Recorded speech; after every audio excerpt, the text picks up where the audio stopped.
আসসালামু আলাইকুম। মেহনাজ খান ব্লগ চ্যানেলে সবাইকে স্বাগতম নতুন আরও একটি ভিডিও দেখার জন্য।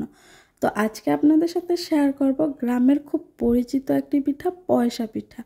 তো এই পিঠাটি বানানোর জন্য আমি এখানে নিয়েছি 2 কাপ পরিমাণ চালের গুঁড়া, আর এখন আমি দিয়ে দিয়েছি বিট লবণ, আর ফুটন্ত গরম পানি দিয়ে আমি চালের গুঁড়াগুলো মাখিয়ে নিব আর একটা ডো তৈরি করে নিব।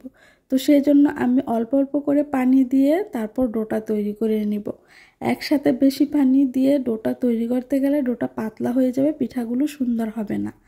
তো সেই জন্য আমি অল্প অল্প পানি দিয়ে একটা ডো তৈরি করে নিব। আর এই চালের গুঁড়াগুলো আপনারা চাইলে বাজার থেকেও করে নিয়ে আসতে পারেন, আবার চাইলে ঘরে ব্লেন্ডারও করে নিতে পারেন, আবার কেউ চাইলে শিলপাটায়ও বেটে নিতে পারেন। তো যার যেভাবে খুশি সে সেভাবে করে নিতে পারেন।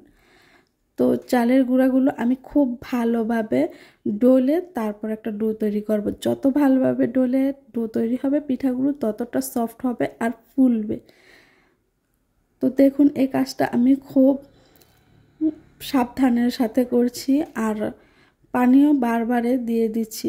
তো এখানে আমি অল্প অল্প করে প্রায় 1 কাপের মতো পানি দিয়ে ডোটা তৈরি করে নিচ্ছি, আর এইভাবে মুথে মুথে ডোটা তৈরি করে নিতে হবে।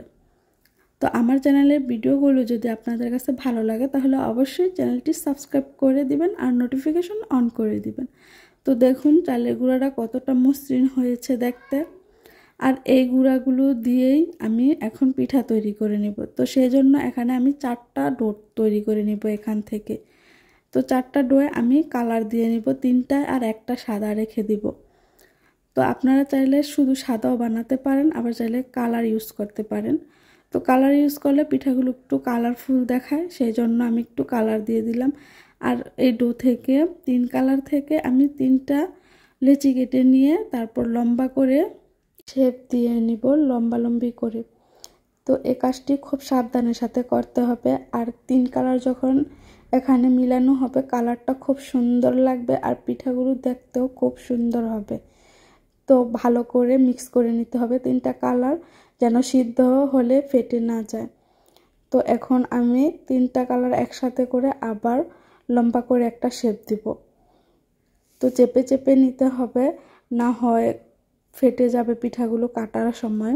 গোল গোল করে যখন কাটবো তখন ফেটে ফেটে যাবে। তো সেই জন্য আমি ভালো করে চেপে চেপে লম্বা আকার দিয়ে নিচ্ছি। তো বেশি লম্বা হয়ে গেলে আপনারা চাইলে মাঝখান দিয়ে কেটে দিতে পারেন। তো আমি মাঝখান দিয়ে একটু কেটে নিচ্ছি, কেটে সমান করে নিচ্ছি। তো আমার চ্যানেলে শিরিষ পিঠা সহ আরও বিভিন্ন রকমের পিঠার রেসিপি আছে, চাইলে আপনারা ফলো করে পিঠা তৈরি করতে পারেন। আর আমি ডেসক্রিপশন বক্সে লিঙ্কগুলো দিয়ে দিব, আপনারা ডেসক্রিপশন বক্স চেক করে নিতে পারেন। তো সবগুলো আমি লম্বা করে নিয়েছি। তো দেখুন কতটা সুন্দর লাগছে দেখতে এখন। তো এখন আমি ভাপে সিদ্ধ করে নিব, ঠিক শিরিষ পিঠা যেভাবে সিদ্ধ করা হয় একইভাবে আমি সিদ্ধ করে নিয়েছি পিঠাগুলো। তো এখন আমি বটিতে হালকা একটু তেল দিয়ে দিয়েছি, দিয়ে এখন পাতলা পাতলা করে পয়সার মতো করে কেটে নিচ্ছি।